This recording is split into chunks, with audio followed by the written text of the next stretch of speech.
Well, good afternoon, everybody. Thanks for joining us today. This is being put on by the Seattle and Portland chapters, but you may recognize we have faces outside of those areas. We are trying to coordinate more on all of the West Coast chapters. So if you're from outside of Portland, Seattle, welcome.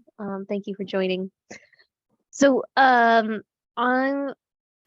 gonna hand it, Kayleen, I don't know if you had prepped an intro, so I'm gonna hand it over to Kayleen. Good. So I think if we all want to mute ourselves and hide ourselves, it'll give Naomi enough bandwidth, hopefully. But we have such an opportunity with Naomi in our area. It's so great. She's very famous for a variety of things, and one of those are her flicker studies, and so and glare studies. So we call her the queen of that, and learn something all the time about that. But she's has a delightful sense of humor and is an excellent resource for all of us. So if you have questions, put them in the chat and I'll interrupt her periodically and ask her questions or two. Otherwise, we'll just let her do her thing. And Naomi, if you want to share, and I'll stop my video and you can do your thing.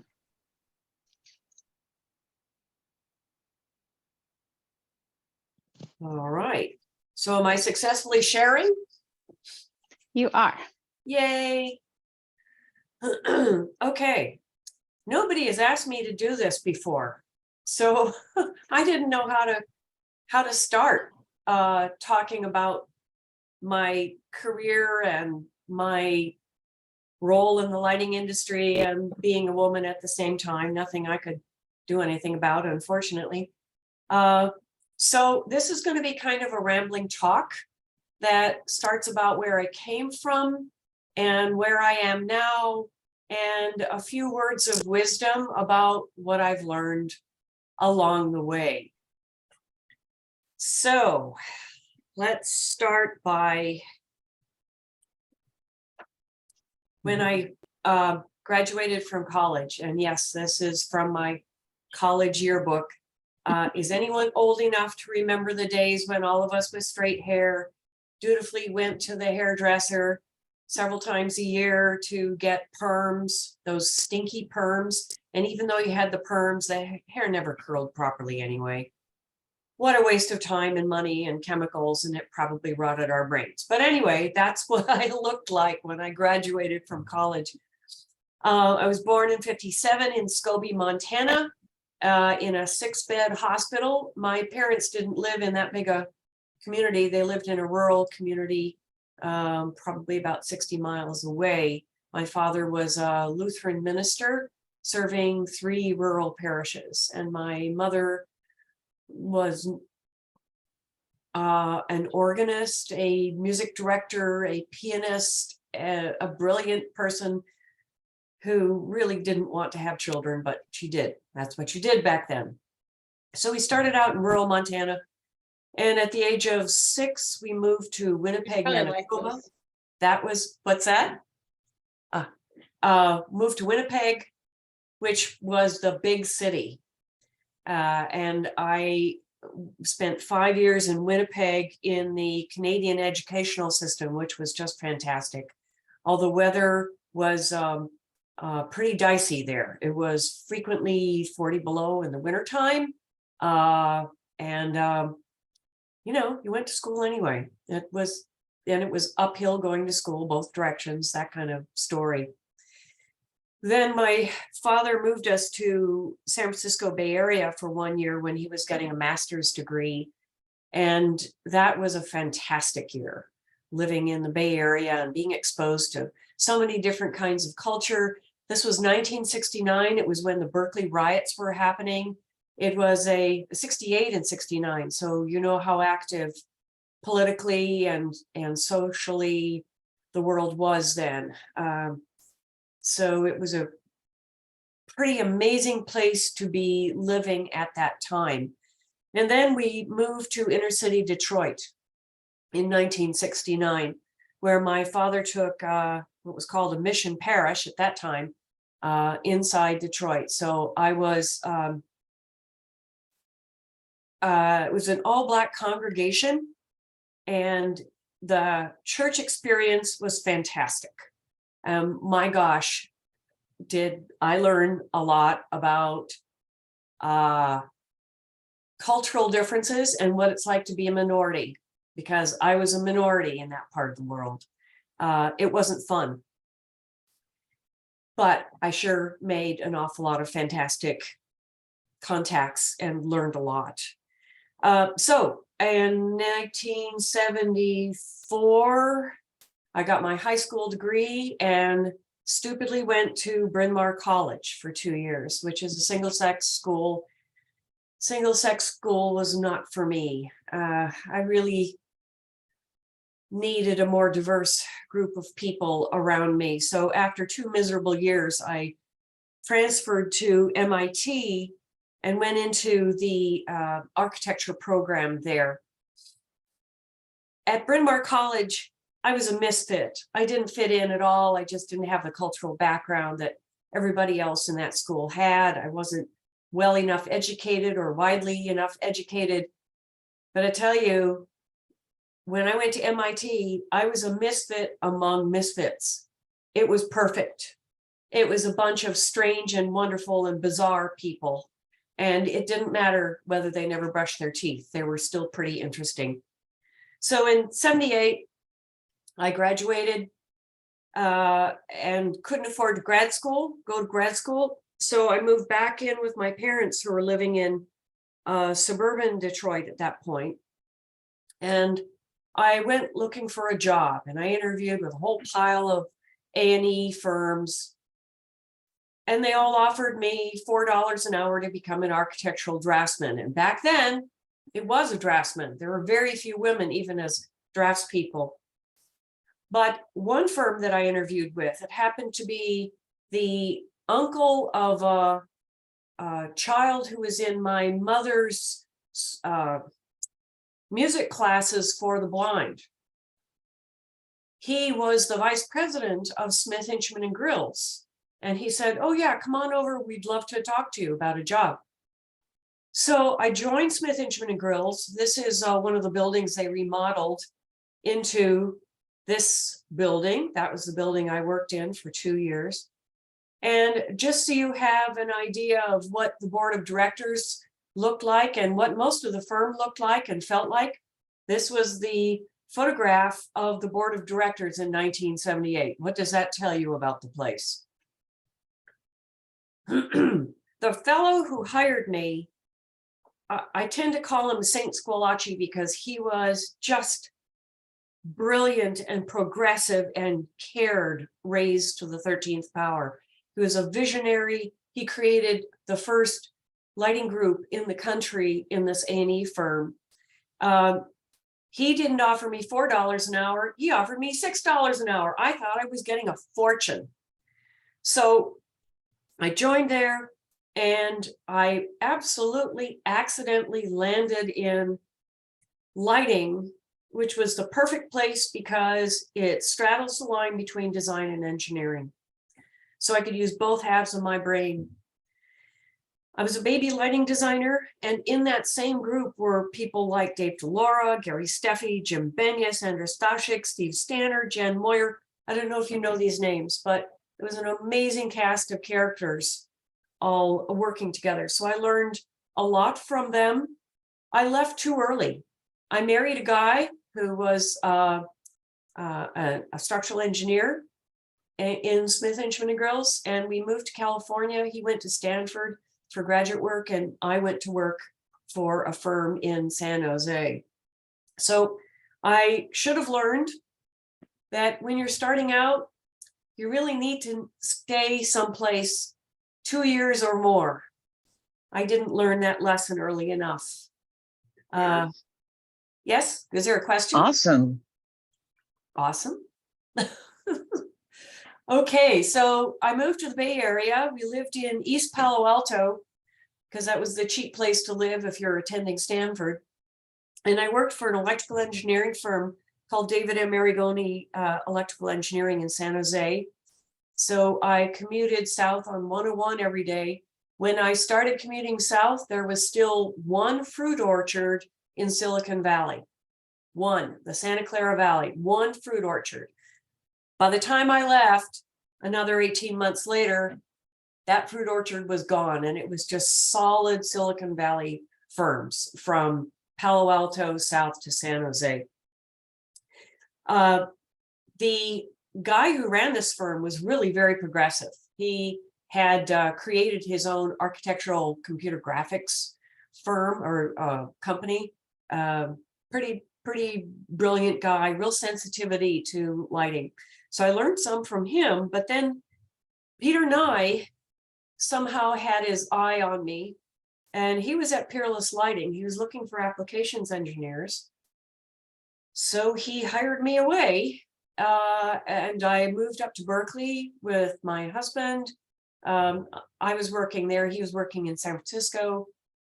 And at Peerless, I spent 5 years working for Peter and for Doug Hurst, who is the owner of Peerless Lighting. Man, did I learn a lot there. I learned about photometry. I learned about calculations. I learned about submittal drawings. I learned about the food chain and how it worked. I learned how to interact with different levels of individuals, whether it was reps or whether it was distributors or owners. It was just freaking brilliant. And Peter Nye, and actually my husband at the time, developed the first lighting computer graphics program that did visualization. I should have gotten some pictures for you here, but it's pretty funny to go back to, what year was this, 1981 or 80, probably 83, and take a look at what computer graphics were doing then. It was hysterically primitive, but it was such a big leap. So in Naomi, 86, one question through all Sure. of these changes. The question is, were you concerned at the time how much you were moving around, or did you think it was unavoidable? I didn't think about it. I was kind of landing at the next opportunity. I should have thought about it, and I have since then told people, don't move every year. Don't move every 2 years. Stay there. I would love early people to be there at least 2 years. 3 and 4 is even better. You don't start staying a longer time in a job until later on. I understand that, but you look kind of flighty if you don't stick it out for at least a couple of years. So that's my advice. I didn't know. Nobody told me that. So I'm now officially telling you that. Any other questions? Okay, then I'm going to go to my next slide. In 86, I left Peerless Lighting and I joined Lumini Lighting Design in San Francisco as a lighting designer. Of course, I had a background now as an applications engineer, not really a designer, but I now had all the calculations under my belt. I could run computer calculations till the cows came home. My partners were Jan Moyer and Jim Benya to start with. And then Jan left and did other things. And Ross D'Alessi came into the scene. This is, believe it or not, a photograph that was taken by, I think it was Design West magazine. And for some reason, Jim Benya thought it was really cool to look like an idiot in the photo. Ross D'Alessi looked grim. I don't know what people thought of it, but this is the best photograph I have ever taken in my life.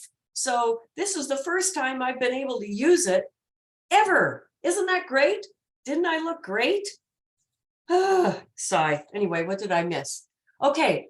I learned the joy of doing kind of high-end lighting design, hotels, senior residences, churches, high-end homes, offices, lots of high-tech stuff, Hewlett-Packard facilities, whether it was factories or whether it was office buildings, whether it was facades, indoor, outdoor, parking lots, you name it, a wide array of stuff, lots of fun projects.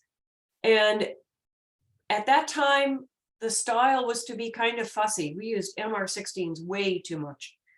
And I now know why some owners shy away from high-end lighting designers, because they often design something that looks fabulous in the photos and is very difficult to maintain over time. So we used way too many MR16s. We loved it. The place looked perfect. You walk away and a few months later, they've got a maintenance nightmare on their hands. Here's just one of the projects I worked on with a fantastic interior designer named Josie Meskin in San Francisco. She was the best lighting designer I ever met. And she wasn't a lighting designer. She was an interior designer. So creative. Just, it was such fun. I learned so much from her. For example, I learned that sconces don't come in singles. Sconces come in pairs, or they come in triplets or quadruplets. You don't have one sconce on a wall. You have to have a pair of sconces. They balance each other, or triples. So now I communicate that to people that I work with. In 1991, I left Lumini Suter for an opportunity of joining David Malman at Architectural Lighting Design in San Francisco.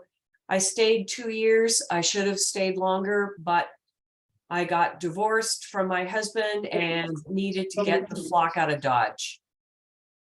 Is there a question? Okay. So from there, I took a 50% pay cut and I moved to upstate New York, where the Lighting Research Center is at Rensselaer. I was a researcher. I taught design. I was also a graduate student. So I was teaching and working and getting my master's degree at the same time. I was so lucky to work with Peter Boyce. He's another god in my book. Brilliant, caring, such a great teacher, such a funny and caring guy. So I also learned about research design from Mark Ray, and he was also the toughest writing critic I've ever met. I learned from Pam Horner, in case you know her, an awful lot about teaching. So there was an awful lot of teaching in addition to teaching and speaking, in addition to design and documenting case studies. So what you see along the bottom here is just 5 of many Delta portfolio publications, which looked at energy efficiency projects, documented how they were done, what products were used, what the lighting power densities were, and ultimately what worked and what didn't. And the new technologies were things like T8 lamps, electronic ballasts, compact fluorescent lamps. These were pretty progressive. Compact metal halide lamps actually were documented in these as well. But it also talked about lighting design techniques, what made sense. Some of these spaces that we addressed, I also designed. So I happen to have a little insight into what they cost, what the problems were, what the feedback was, et cetera, et cetera. So that was 6 years. And in 1999, I really missed design. So I left the Lighting Research Center, stayed in Troy, New York, which, if you don't know it, is one of the jewels in this country. It looks just like 1860s New York City, and a lot of films are shot there because of that. It's just lovely brownstones, amazing Victorian and then Edwardian architecture, just glorious stuff. So I was in my own house, operating out of my own house for 5 years, and then bought a house across the street and turned that into my office. Troy seems like a funny place to have a design firm, but if you draw a 3-hour radius, driving radius around Troy, you include Ithaca, Rochester, Syracuse, even close to Montreal, Vermont, New Hampshire, Boston, Connecticut, all parts of Connecticut, greater New York, upstate New York, even northern New Jersey. It was even Pennsylvania. Some of that is within that 3-hour radius. So there are an awful lot of places that had either design firms or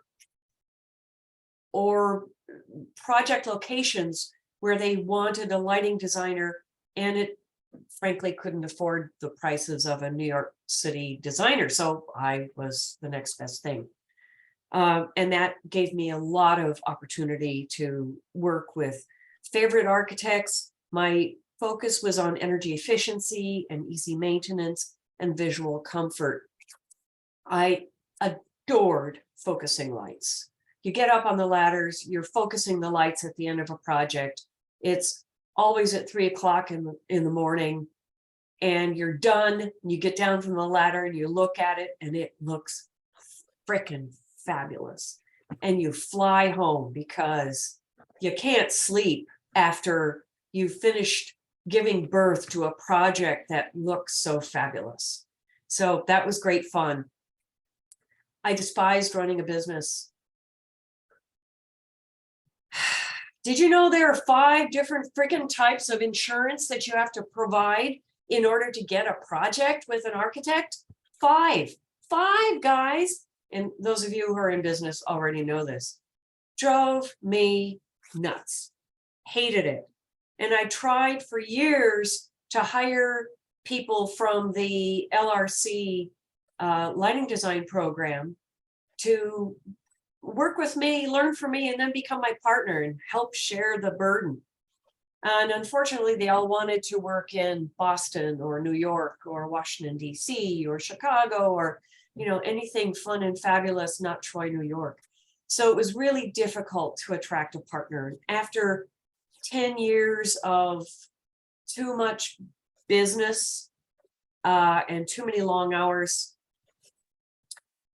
I decided I was ready for a change. But before I do that change, let me just show you a little bit of some of the projects that I went through. This was a lead project in Vermont called Wind Energy. And you can get a sense of what my design aesthetic was. And remember, this was all with high efficiency T8 fluorescence at that time, occasionally high efficiency metal halides. Here's a LEED CI gold rating corporate headquarters in Burlington, Vermont, 7th generation. Remember, this is all compact fluorescent, nothing easy to work with. This is all compact fluorescent. There isn't a scrap of incandescent in any of these places. So that made it quite challenging. But you can see my design aesthetic, which is smear the walls and the ceilings with light, and it will look bright and cheerful, even if you're only got 40-foot candles on the horizontal plane. That's a real simple trick to pull.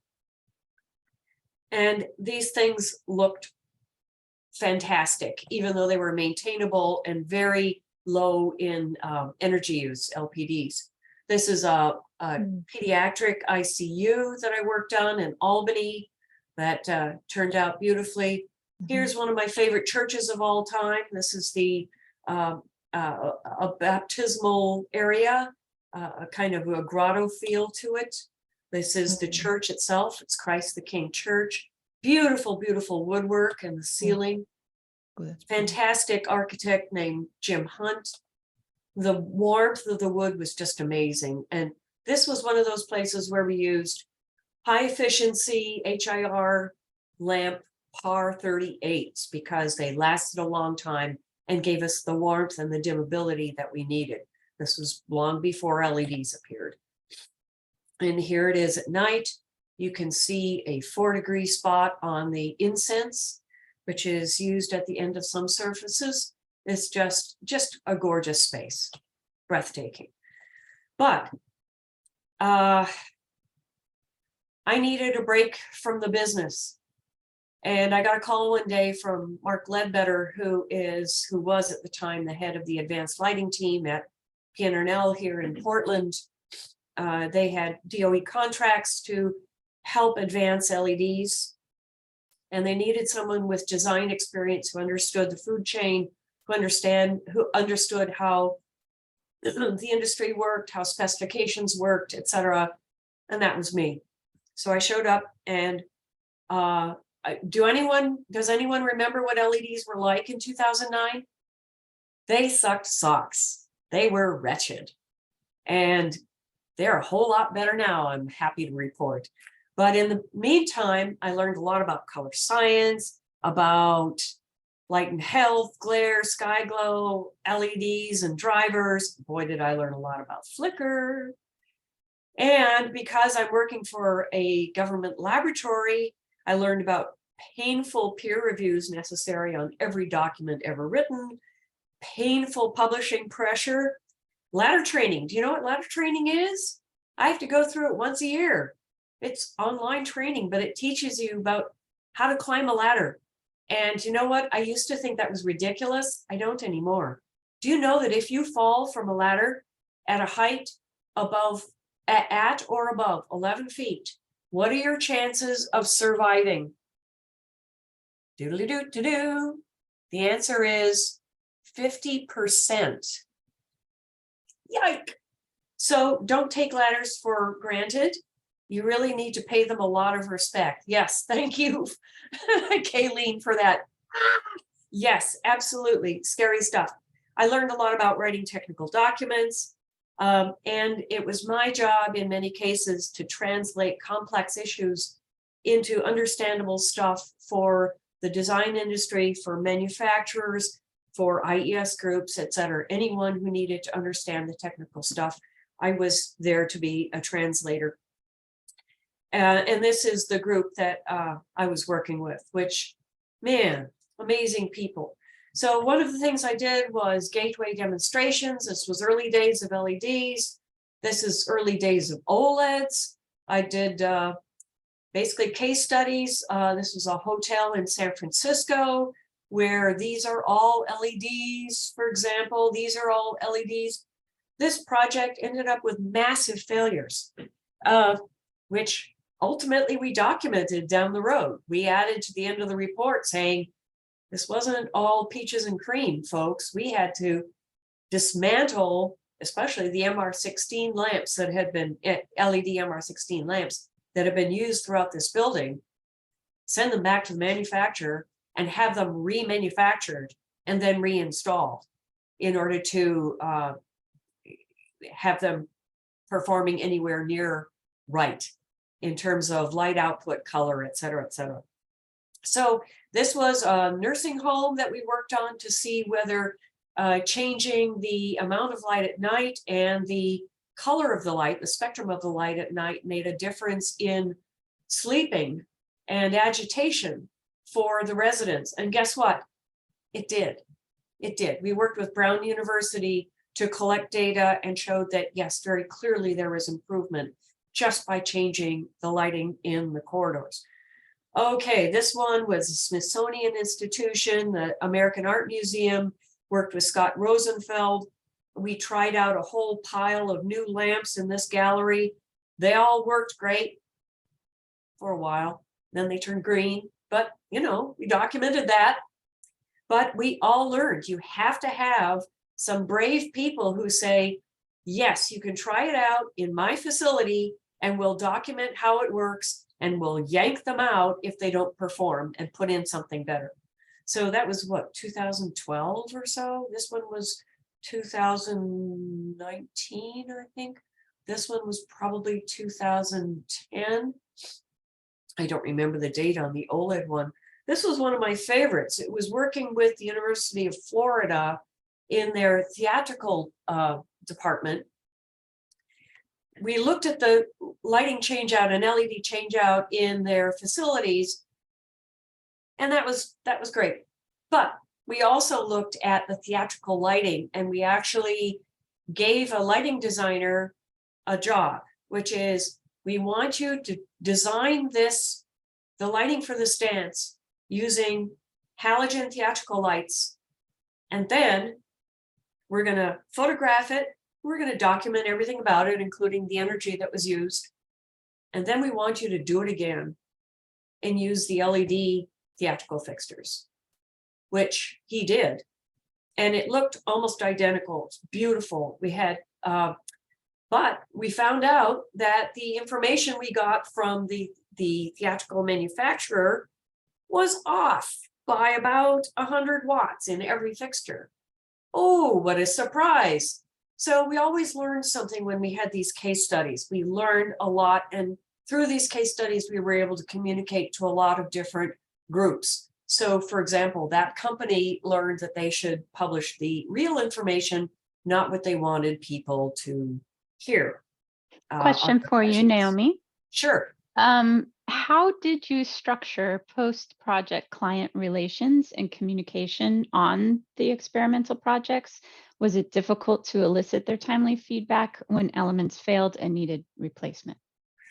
The answer is it was fine, because when we approached them to say, hey, would you be willing to be a partner in this project? We said, we can't guarantee things are going to work out, but you're going to learn from it, and we're going to learn from it, and we are going to publish what we see. We are not going to dance around what actually happened. We're going to tell the truth. The manufacturers were told the same thing, and that's what we did. All of these projects published the truth about these projects. And when we went back, even when there were problems, the owners were still cooperative and happy to help, because they realized they were learning so much from us and about these products, and they were happy to help others learn as well. So we had some pretty special people involved. We never encountered a surly client, at least not so far. Okay, then my latest stuff is Flickr. You probably know me as the Flickr Queen. If any of you are watching, I'm going to show some illustrations of Flickr. If you have any history of seizures or sensitivity to lighting, please don't watch. I don't want anyone getting a seizure as a result. This is called direct flicker. That's when you can actually look at a light source and you can see it modulating in light output. This is the stroboscopic effect, which is what happens when you are moving an object in the light that is basically turning on and off, or turning from full on to less on multiple times over a second. So that's the kind of pattern you see from the stroboscopic effect. I do not have a video for the phantom array effect, but if you're sensitive to it and you've been on the roadway at night, you know that sometimes as you're scanning across the roadway, you may see multiple images of a tail light or daytime running light, or you may see multiple images of your dashboard, or gosh, Rooney, even headlights now, some of the new ones flicker. Just makes me want to put my head between my knees. So my chief job right now is to try to eradicate flicker, not just in architectural lighting, but in automotive lighting, and that's an uphill battle. Interesting anecdote, about a month ago, my boss arranged a happy hour after work, and she always chooses a local bar or restaurant to go to. And 4 of us met at one restaurant, and I walked in and I said, whoa, flicker here is really bad. Went to and anyway, they weren't in the bar or weren't in the restaurant. So I looked for them in the bar, found them in the bar, and there were 3 people there, and they all said to me, get out of here. Let's get out of here. This is awful. Turned out all 3 people suffer from migraines. They all saw the flicker. They were all in misery. So if any of you suffer from migraines, you may very likely be very sensitive to flicker of different flavors. It may cause you a headache. It may cause discomfort. It may cause you to be nauseous. Some people may have even more extreme responses. That's why it is important for us to go after the manufacturers and set some standards so that we are not harming individuals by inflicting flicker on them because of LEDs that are driven or dimmed with control systems that that have high modulation, which means they're going from full on to full off or close to full off multiple times per second. Sometimes the easiest way to dim an LED is to just turn it on and off rapidly. And indeed, that dims it over time. Unfortunately, some people can detect that depending on the frequency and the temporal light modulation characteristics. Now, this isn't a tale about flicker, so I'm going to move on. But I tell you, these kinds of plots make my little heart go pity-pat. I'm not going to explain them, but oh yes, they're beautiful. This is the results we got from a flicker human factors experiment that we ran a year ago. And the results were just beautiful. And we're trying to get them published now and move the industry forward in understanding flicker. So now we're going into pure text, guys. Few observations about life and lighting after 24 years in the lighting business. This is a great business. We all landed in the right place because it's so creative. It's full of generous people who want to share their knowledge and a few jerks. And you've probably encountered them. And the good news is the number of jerks is small. So on your really bad days, just keep reminding yourself of that. It keeps both of your sides of your brain fully engaged because the numbers side has to work as well as the design side. And to be a good lighting specialist, whether you are a rep or a lighting designer or an engineer or a million different lighting related people, manufacturer, you need to have both of those sides of your brain working well. There are a million different jobs you can do. One of the things I tell students is whatever you do in college, make sure you take some theater courses, because in theater, you are not just acting, you are learning how to run the controls board. You are learning how controls work and what DMX is. You are learning all of about controls protocols. You're programming. You are basically learning an API. You are going to be able to code in the future. And for future successful lighting people, that's an essential skill. Running a lighting business is agony. I did not enjoy it. I loved the collaboration. I loved working with people. I loved the projects. I hated the business of lighting, but that's just me. Keep your lighting job simple if you possibly can. That's what keeps your clients coming back. They have to look great after 5 years with almost no attention. They have to look great after 10 years in educational facilities with almost no attention. In universities, it may be 30 years, for crying out loud.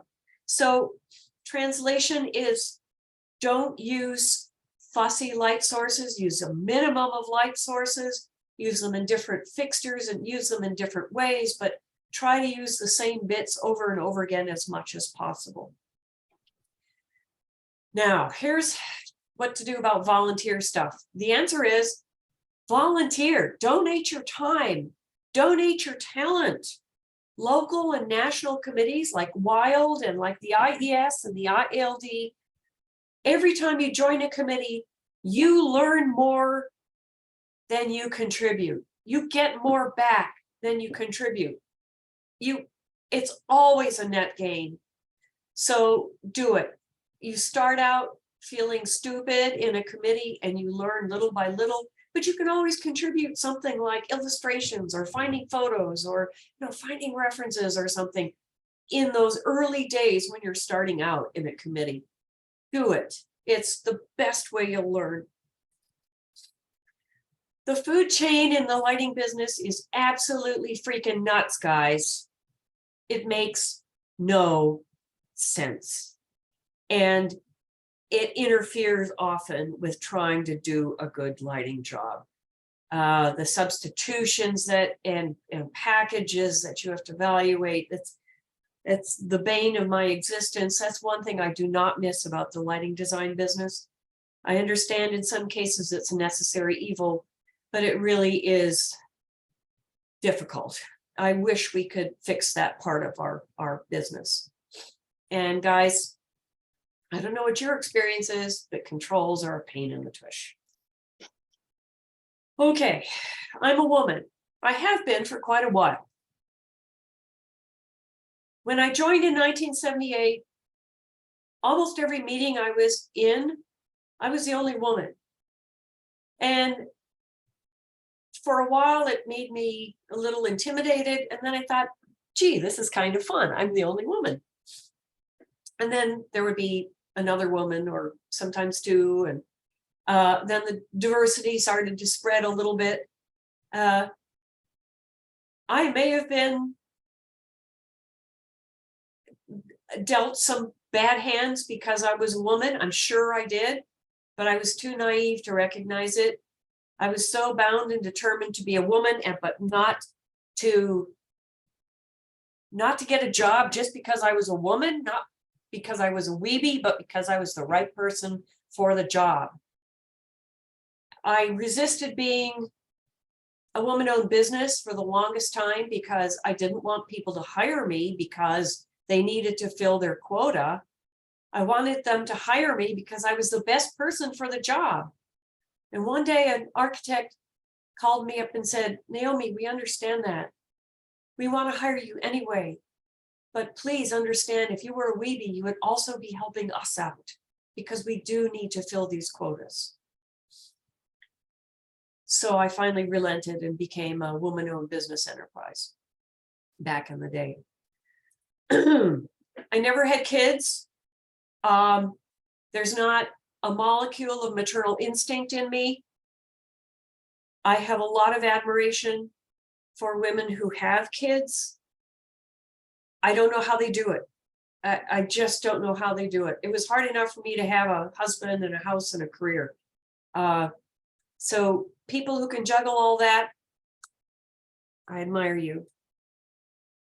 Having said that, I spent a lot of late nights finishing up projects because my colleagues and employees were women and they needed to go take care of their kids or pick up their kids from daycare, or their kids were sick, or whatever the excuse was, needed to go home for dinner.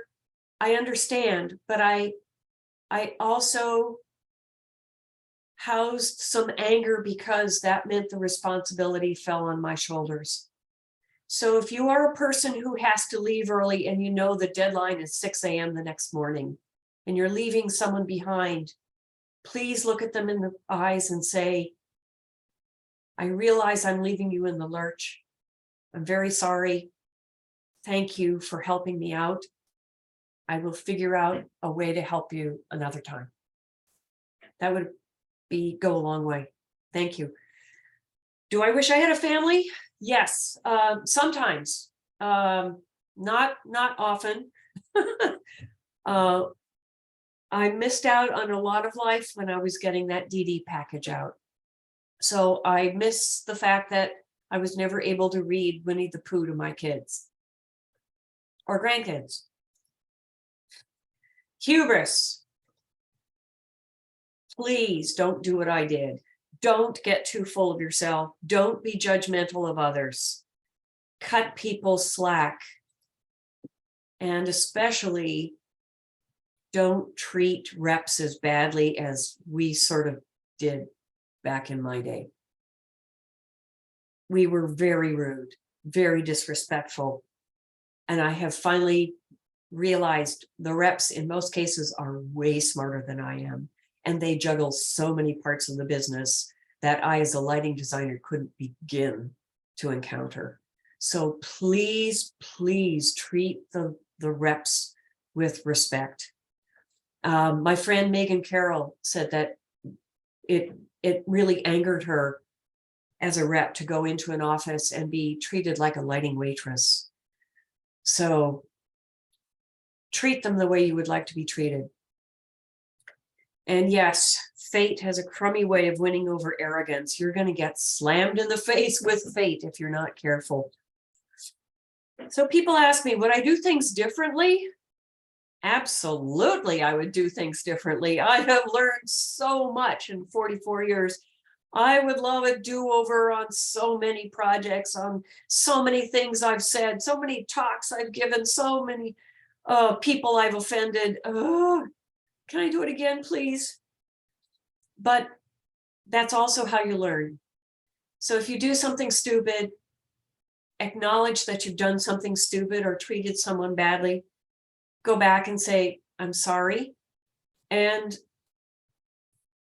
move forward and do it better the next time. And man, this lighting business is amazing. If I were on a plane, grounded anywhere in North America because of a snowstorm, I would be able to call up a lighting person on the ground and say, hi, can you come get me? I need a hotel for the night. Because of this lighting business. It is such a friendly, wonderful, fabulous business. We are also lucky to be here. So now let's talk about relationships in the workplace. This is probably what you were hoping I was not going to say. They always bite you in the tush, folks. And here's my last bit of advice. When someone gives you an opportunity, take it. Thank them, and then pay it forward. There's no way you can fully thank them for the opportunity, but you can pay it forward. And with that, I think that's my last slide, and I will say thanks to you. It's been really nice to kind of think through what to say about this topic. So thank you for the opportunity. Thank you, Naomi. This was amazing. Truly. Couple questions for you. One is, if we could go back to flickering, this is Yes. an interesting question. There's a lot of circadian lamps that are flickering between different spectrums. Is there any difference at looking at something that flicks from off to on versus different spectrums? Can you talk to that? Yes. This is a topic that really hasn't been addressed well enough, and it needs to be. Because when you're talking about, well, for lack of better words, circadian lighting, something that is either dimming among RGBW or dimming among different colors of white in order to get a CCT that's desirable, that dimming process sometimes means that you are turning the LED on and off rapidly in order to dim it. And that's PWM, right?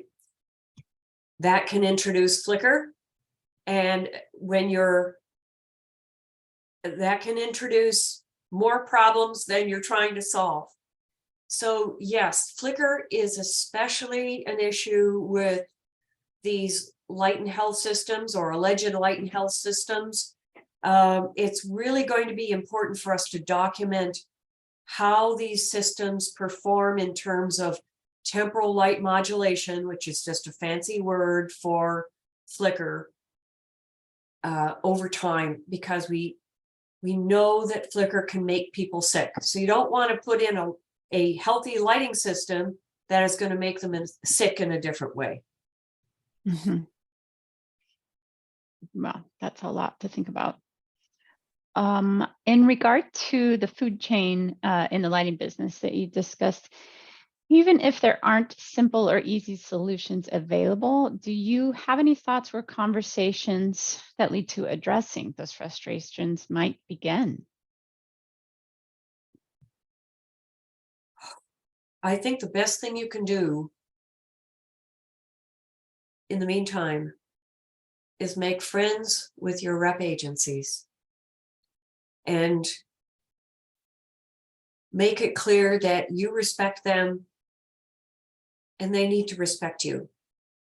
And if you have a lighting package and it's really specific to accomplishing some goal, you need to make it clear to the reps.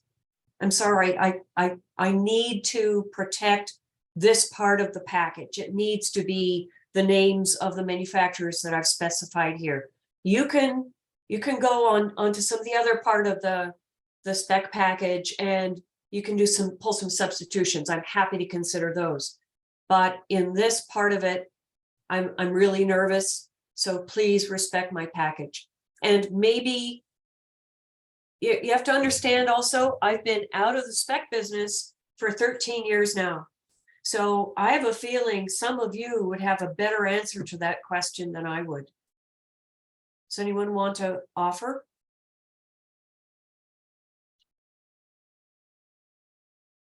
We do have a couple specifier or reps on. Anyone has ideas? Yeah, that's 100% accurate. We want to work with you to preserve your design intent. We want to help you preserve those specs. So yeah, communicating with us is key. And I'm sure Marielle would probably say the same thing. Good, thanks, Julie.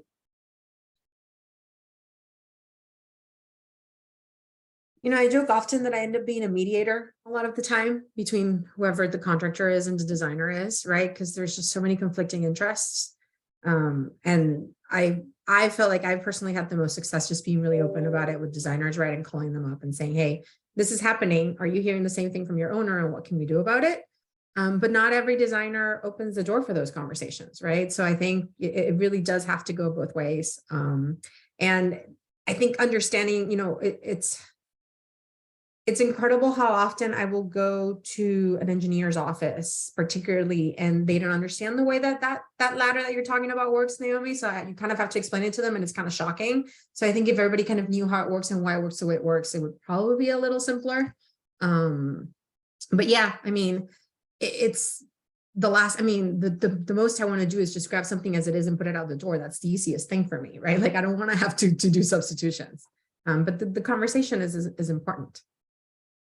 Yes, communication is so important. Are there any others that I didn't grab that y'all want answers to? I am just looking at the chat now. My goodness, there's lots of questions. Yeah, I had a question about technical writing.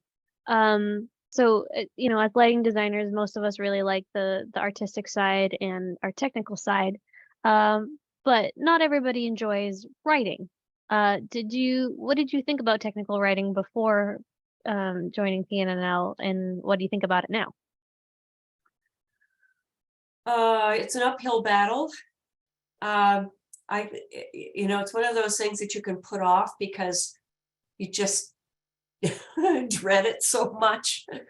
The best thing to do is apply your fanny to the chair and just write.